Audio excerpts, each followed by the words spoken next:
বিচারক অভিযোগ প্রমাণিত হয়েছে, বিচারক ফাঁসি দিয়েছে এবং যথারীতি জল্লাদ এসে অ্যাজ পার ল ফাঁসি কার্যকর করেছে। সো আমি এখানে রাজা, আমার কি করার আছে? আমার পুলিশ বাহিনী স্বাধীন, আমার বিচার বিভাগ স্বাধীন, আমার জল্লাদ স্বাধীন, তাহলে এখানে আমার কি করার আছে? 1700 নেতা কর্মীদেরকে কিভাবে গায়েবী মামলা, গায়েবী সাক্ষী, ভাগ্যিস যে গায়েবী বিচারক ছিল না, বিচারক হয়তো ছিল রিয়াল, কিন্তু গায়েবী মামলা, গায়েবী সাক্ষী, গায়েবী বাদী এবং তাদের কিন্তু কিভাবে 2 থেকে 5 বছরের সাজা প্রদান করা হয়েছে। ভারতকে যদি আমরা গলা ধাক্কা দিয়ে আমরা যদি অন্যান্য পার্শ্ববর্তী দেশ যেভাবে করেছে সেটা যদি আমরা সচ্ছল সবল ইন্টেলেকচুয়াল থাকা অবস্থায় যদি আমরা এই কাজটি করে যেতে না পারি, তাহলে আমাদের পরবর্তী প্রজন্ম আমাদের গালি দিবে। আমি অ্যাডভোকেট মামুন মাহবুবের কথা দিয়ে স্টার্ট করতে চাচ্ছি। উনি একজন আইনজ্ঞ, আমিও একজন আইনজ্ঞ। আদালতকে আপহোল্ড করার দায়িত্ব আমাদের, যারা আইনজীবী এবং বিচারক, যেটাকে বলা হয় বেঞ্চ অ্যান্ড জাজ, আমাদের সবারই এটা দায়িত্ব যে আদালতকে আপহোল্ড করে। আমি অ্যাডভোকেট মামুন মাহবুবের সাথে একমত, বাট কিছুটা স্লাইড আমি একটু দ্বিমত পোষণ করছি। যে আমাদের মাননীয় প্রধান বিচারপতির যে বক্তব্যকে উনি বলেছেন যে রাজপথের আন্দোলন দেখে আদালত বিচার করে না, কথাটা সত্য, কিন্তু মাননীয় প্রধান বিচারপতি তথা সকল বিচারকগণেরও কিন্তু উচিত যে সরকারের ইশারা দেখে আবার ওনারা যেন বিচার না করে। হাসিনা আক্তার, আপনার হয়তো খেয়াল আছে, আপনার কোনো এক টক শোতে কিন্তু আমি বলেছিলাম সম্রাট আওরঙ্গজেব তার ক্ষমতা পাকাপোক্ত করার জন্য তার ভাইদেরকে যখন ফাঁসি দিয়েছিল, যখন তার ভাইদেরকে ফাঁসি দিয়েছিল এবং তার বৃদ্ধ বাবাকে যখন আটক করে রেখেছিল, তখন এই আমাদের বর্তমান প্রধানমন্ত্রী যেভাবে সংবাদ সম্মেলন করে, এটি হলো আগের কালে সে রাজা বাচ্চাদের বলা হতো দরবার প্যারেড। তখন আওরঙ্গজেব দরবার প্যারেডে এসে বলেছিল যে আমি শুনেছি যে আমার রাজ্যের সবাই আমাকে নিয়ে সমালোচনা করছে যে আমার 3 ভাইকে আমি ফাঁসি দিয়েছি এবং আমার বৃদ্ধ বাবাকে আমি জেলে আটকে রেখেছি। তখন সে নিজের মতো ব্যাখ্যা দেওয়ার চেষ্টা করলো যে আমার এক ভাই অমুককে হত্যা করেছে, আমার এক ভাই গ্রামের পর গ্রাম আগুন লাগিয়ে দিয়েছে, আমার আরেক ভাই নাবালিকা মেয়েকে ধর্ষণ করেছে। এই ধরনের একটা বিস্তর অভিযোগ উনি স্টার্ট করলেন এবং বর্ণনা দিতে শুরু করলেন এবং এক পর্যায়ে বললেন যে আমি তো সাধারণত বিচার বিভাগে মানে হস্তক্ষেপ করি না, ইন্টারফেয়ার করি না। আমার স্বাধীন পুলিশ বিভাগ আছে, তারা এটা তদন্ত করেছে, তাদেরকে আটক করেছে এবং আমার স্বাধীন বিচার বিভাগ আছে, তারা সেটা বিচার করেছে, ট্রায়াল করেছে, কাজী ট্রায়াল করেছে, 2 পক্ষেরই লয়ার ছিল। বিচারক অভিযোগ প্রমাণিত হয়েছে, বিচারক ফাঁসি দিয়েছে এবং যথারীতি জল্লাদ এসে অ্যাজ পার ল ফাঁসি কার্যকর করেছে। সো আমি এখানে রাজা, আমার কি করার আছে? আমার পুলিশ বাহিনী স্বাধীন, আমার বিচার বিভাগ স্বাধীন, আমার জল্লাদ স্বাধীন, তাহলে এখানে আমার কি করার আছে? তখন দর্শক শ্রোতাদের ভিতর 2 জনের ভিতর একজন একটু বোকা প্রকৃতির আমার মতো, আরেকজন হলো অ্যাডভোকেট মামুন মাহবুবের মতো একটু চালাক প্রকৃতির। তখন আমার মতো যিনি একটু বোকা প্রকৃতির, তখন চালাক প্রকৃতির অ্যাডভোকেট মামুন মাহবুবকে বলছে, দেখছো রাজা কত ভালো, রাজা মনে আক্ষরিক অর্থে 3 ভাইয়ের ফাঁসি মনে চায় না। তখন অ্যাডভোকেট মামুন মাহবুব তো একটু চালাক প্রকৃতির, উনি তখন একটু মুচকি হাসি দিয়ে বলছে, হ্যাঁ তুমি ঠিকই বলেছো, কিন্তু রাজার এই ডিজায়ার এবং রাজার এই মনের ইচ্ছা মনে হয় বিচারকদের পর্যন্ত ঠিক মতো রিচ করেনি। তার মানে বিচারকরা রাজার এই ইচ্ছা বা কৌশল এটা মনে হয় আমাদের প্রফেসর হাওলাদারের মতো বিচারকরা বুঝতে পারে না। যদি বুঝতে পারতো তাহলে রাজা যেটা আক্ষরিক করতে চাচ্ছে 3 ভাইয়ের ফাঁসি হবে না, তাহলে মনে হয় হতো না।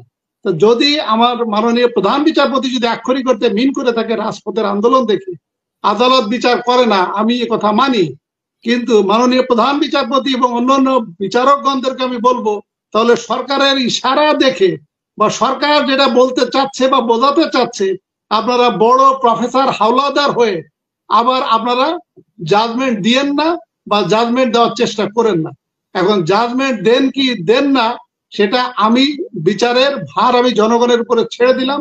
যেটা আমরা কিন্তু দেখেছি নির্বাচনের আগে কিভাবে বিএনপির 1700 নেতা কর্মীদেরকে কিভাবে গায়েবী মামলা, গায়েবী সাক্ষী, ভাগ্যিস যে গায়েবী বিচারক ছিল না, বিচারক হয়তো ছিল রিয়াল, কিন্তু গায়েবী মামলা, গায়েবী সাক্ষী, গায়েবী বাদী এবং তাদের কিন্তু কিভাবে 2 থেকে 5 বছরের সাজা প্রদান করা হয়েছে।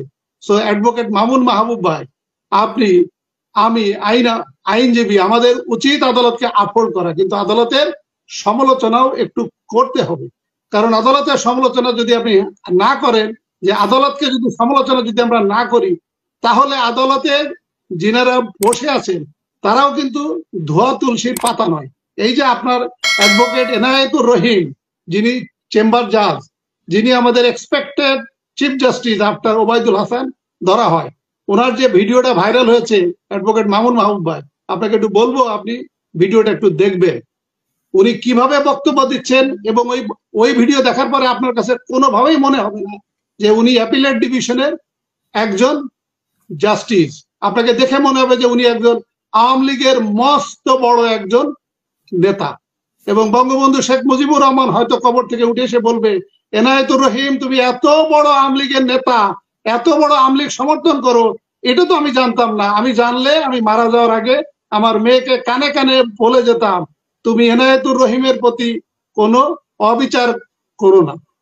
এখন এটা যদি হয়, আমি মাননীয় প্রধান বিচারপতিকে বলবো, আপনার কথায় আমি সম্মান করি, কিন্তু আপনি দুই পক্ষকে আপনি ব্যালেন্স আপনাকে করতে হবে। কিন্তু আমরা অতীতে কিন্তু আমরা দেখি নাই, যেমন আমাদের অ্যাডভোকেট মামুন মাহবুব কিন্তু বললেন যে যে কাদের মোল্লাকে যখন যাবজ্জীবন কারাদণ্ড দেওয়া হয়েছিল, তখন কিন্তু আপিলের প্রভিশন গভর্নমেন্টের পক্ষে ছিল না, এবং উনি ওই বেঞ্চেরই কিন্তু তখন উনি চেয়ারম্যান ছিলেন। এরপরে এরপরে সরকার থেকে আইন সংশোধন করা হয়েছিল জনগণের আন্দোলনের পরিপ্রেক্ষিতে, এবং সেই সাজা কিন্তু পরে অ্যাপিলেট ডিভিশনে মৃত্যুদণ্ড কনফার্ম করেছে অ্যাডভোকেট মামুন মাহবুব। আমি বলছি না যে এটা বেআইনি হয়েছে, কিন্তু কিছু কিছু ক্ষেত্রে আপনার অনেক ক্ষেত্রে আইন সম্মত হলেও আপনাকে জিনিসটা বা বিজ্ঞ বিচারকদেরকে বুঝতে হবে যে এটি কতটুকু নৈতিক। যেটা সংশোধন করা হয়েছিল সেটা পরবর্তীতে, যে মুহূর্তে আইনটি সংশোধন করা হয়েছিল এবং এর পরবর্তীতে যাদের ট্রায়াল করা হবে, বিচার করা হবে, ওনাদের ক্ষেত্রে এটা অ্যাপ্লিকেবল করা উচিত ছিল। যে জাজমেন্ট হয়ে গিয়েছে এবং যিনি জানেন যে আমার সর্বোচ্চ সাজা যাবজ্জীবন কারাদণ্ড হয়েছে, এবং যার আত্মীয় স্বজন জানে যে তার সর্বোচ্চ সাজা কারাদণ্ড হয়েছে, সেখানে আপনি আইন সংশোধন করে অ্যাপিলেট ডিভিশন থেকে আপনি পরবর্তীতে এখানে মৃত্যুদণ্ড কনফার্ম করা হয়েছে। আমি বলছি না এটা বেআইনি হয়েছে, কিন্তু সব বিষয় আইন সম্মত হলেও আইনের ভিতরেও কিন্তু বেআইনি কাজ থাকে। সো আদালত বা বিজ্ঞ বিচারকগণ যে সবসময় যে সঠিক কাজ করে অ্যাডভোকেট মাহমুদ মাহবুব, এ কথাটি কিন্তু সত্য না। আপনার এবং বিজ্ঞ বিচারকরা যখন আইন নিয়ে ব্যাখ্যা বিশ্লেষণ দেয়, সেখানে স্পষ্ট আইনের ব্যাখ্যা বিশ্লেষণে বলা হচ্ছে যে জাজ can not make any law, জাজ can not interpret any of the law of his own way, জাজ has to interpret the law keeping in mind the intention of the parliament when the act was passed. তো তার মানে জাজকে আইন ব্যাখ্যা করার ক্ষেত্রে parliament যখন আইনটি পাস করেছে, ওই সময় পার্লামেন্টের উদ্দেশ্যটা কি ছিল, এটাকে আপনাকে প্রাইমারিলি বিবেচনা করে আপনাকে ব্যাখ্যা করতে হবে। আপনি মাননীয় প্রধান বিচারপতি, আপনি আপনার মতো ব্যাখ্যা দিবেন আর আমরা সবাই মেনে নিব, এটা ভাবাটা ঠিক না। আপনি কোর্টরুমে কথাটা বলেছেন, কিন্তু মাননীয় প্রধান বিচারপতি, আপনি একটা কনস্টিটিউশন পোস্ট হোল্ড করেন, আপনি বাংলাদেশের 18 কোটি জনগণের চিফ জাস্টিস। সো আপনার যে কোনো কথা, আপনি কোর্টরুমের কথাবার্তাও কিন্তু এটা আইনের মতো কাভার করে। চিফ জাস্টিস, আপনি ব্যক্তি ওবায়দুল হাসান হিসেবে কিন্তু কথা বলেন নাই, আপনি চিফ জাস্টিসের চেয়ারে থেকে কথাটা বলেছেন। তাহলে আপনি যদি এটা পত্রপত্রিকায় এসে থাকে, মিডিয়াতে এসে থাকে, তাহলে আপনি একটা ব্যাখ্যা দেন, একটা রিজয়েন্ডার দেন, এটি আমার বক্তব্য ছিল না, এটি আমি ক্যাজুয়ালি কথাটা আমি বলেছি। কিন্তু আপনি মাননীয় প্রধান বিচারপতি, আপনি যে অবস্থায় যে সময় আপনি কথা বলেন না কেন, মাননীয় প্রধান বিচারপতি, আপনি সারা বাংলাদেশের যে কোনো জায়গায় আদালত বসাতে পারেন। ইভেন হাইকোর্টের একজন বিচারপতি তার জুরিসডিকশন যে কোনো সময়ে, যে কোনো প্রান্তে, বাংলাদেশের যে কোনো স্থানে, যে কোনো সময়ে, যে কোনো টাইমে, যে কোনো ঘটনার পরিপ্রেক্ষিতে তিনি আদালত বসাতে পারেন। এটা তাকে এই ক্ষমতা দেওয়া আছে। তাহলে এই ক্ষমতা যেহেতু দেওয়া আছে, মাননীয় প্রধান বিচারপতি, আপনার সব কথা কিন্তু ক্যাজুয়াল নয়। আপনি ক্যাজুয়ালি বললেও সেটি কিন্তু আইনের মতোই কাজ করে। এখন হাসির আক্তার, আপনি যে মুক্তিযোদ্ধাদের কোটা নিয়ে যে আলোচনা করলেন বা করতে চাচ্ছে। আমি এর আগের যে টক শোতে আমি আলোচনা করেছিলাম আমাদের সংবিধানের আর্টিকেল 27-28 এখানে স্পষ্ট বলা হচ্ছে যে আইন সবার ক্ষেত্রে সমান, আইনের ক্ষেত্রে ডিসক্রিমিনেশন করা যাবে না।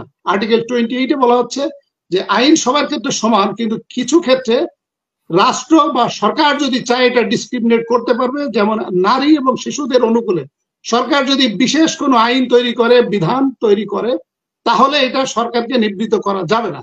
এবং সরকারি চাকরিতে সরকারি নিয়োগের ক্ষেত্রে কি বলা আছে আর্টিকেল 29 সাব+3 ওই বলা হচ্ছে যে যদি আপনার রাষ্ট্রের যদি কোনো অনগ্রসর অংশ থাকে বা অনগ্রসর জাতি থাকে, তাহলে সেই ক্ষেত্রে যদি তাদেরকে সমতা আনার জন্য কোটা প্রথা যদি চালু করা হয়, তাহলে কিন্তু এটা সংবিধানের সাথে বেআইনি নয়। আরেকটি হচ্ছে ধর্মীয় বা উপসম্প্রদায় ভুক্ত প্রতিষ্ঠানে যদি তাকে স্পেশাল রিকোয়ারমেন্ট বা স্পেশাল এডুকেশন দিয়ে নিয়োগ দেওয়া হয়, সেটাও সরকারকে বলা হয়েছে, রাষ্ট্রকে বলা হয়েছে তারা করতে পারবে। এবং কোন বিশেষ প্রকৃতির কোন জবের ক্ষেত্রে যদি বিশেষ কন্ডিশন দেওয়া হয়, তাহলে সেটা করতে পারবে। এখন প্রশ্নটা হচ্ছে এখানে যে অনগ্রসর অংশের কথা যেটা বলা হচ্ছে, হাসিনা আক্তার আপনি কি বলেন তো, একটি মুক্তিযোদ্ধা বা মুক্তিযোদ্ধাদের ছেলে মেয়ে সন্তানাদি তারা কি অনগ্রসর জাতি? তারা কি অনগ্রসর গোষ্ঠী? আমাদের অনগ্রসর বলতে যেটা বলা হচ্ছে উপজাতি, উপজাতি এখনো আমাদের ইকুয়াল বা আমাদের সমতায় আসে নাই। অনগ্রসর বলা হচ্ছে কেউ যদি প্রতিবন্ধী থাকে বা ডিজেবল থাকে সে অনগ্রসর। ইভেন আমাদের যারা উইমেন, আমাদের যারা নারী, ওদেরকেও আমরা অনেক ক্ষেত্রে অনগ্রসর ভাবতে পারি, কারণ এখনো নারী পুরুষের সমতা কিন্তু আমাদের এখনো 50-50 হয় নাই। আমাদের নারী পুরুষের চাকরির সমতা হয়তো আমি অ্যাকচুয়াল ফিগারটা আমি জানি না, হয়তো বা এমন হতে পারে যে এটা 80-20 অথবা 70-30। এই ক্ষেত্রে সরকারকে এই ক্ষমতা দেওয়া আছে। তাহলে মুক্তিযোদ্ধা যারা যুদ্ধে গিয়েছিল, অ্যাডভোকেট মামুন মাহবুবের বাবা এই যে ম্যাজিস্ট্রেট ছিলেন, উনার মুক্তিযুদ্ধে যাবাটা ছিল ফরজ, ডক্টর কলিমুল্লাহ সাহেবের বয়স যদি তখন 18 উপরে থেকে থাকে, তাহলে উনার মুক্তিযুদ্ধে যাবাটা ছিল ফরজ। এখন ডক্টর কলিমুল্লাহ সাহেব যেটা বলছে ছিল না, আমার বয়স ছিল 10। ধন্যবাদ। তাহলে ওই সময় যাদের বয়স 18 ছিল, যারা স্বাবলম্বী ছিল, যারা সচ্ছল ছিল, তাদের মুক্তিযুদ্ধে যাবাটা ছিল ফরজ, এবং এটি ছিল তাদের দায়িত্ব, নৈতিক দায়িত্ব।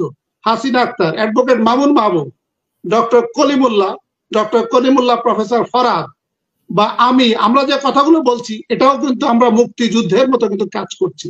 কারণ আমরা বাংলাদেশকে, ইস্ট পাকিস্তানকে পাকিস্তান থেকে পৃথক করে আমরা কিন্তু ভারতের অধিভুক্ত করে ফেলেছি।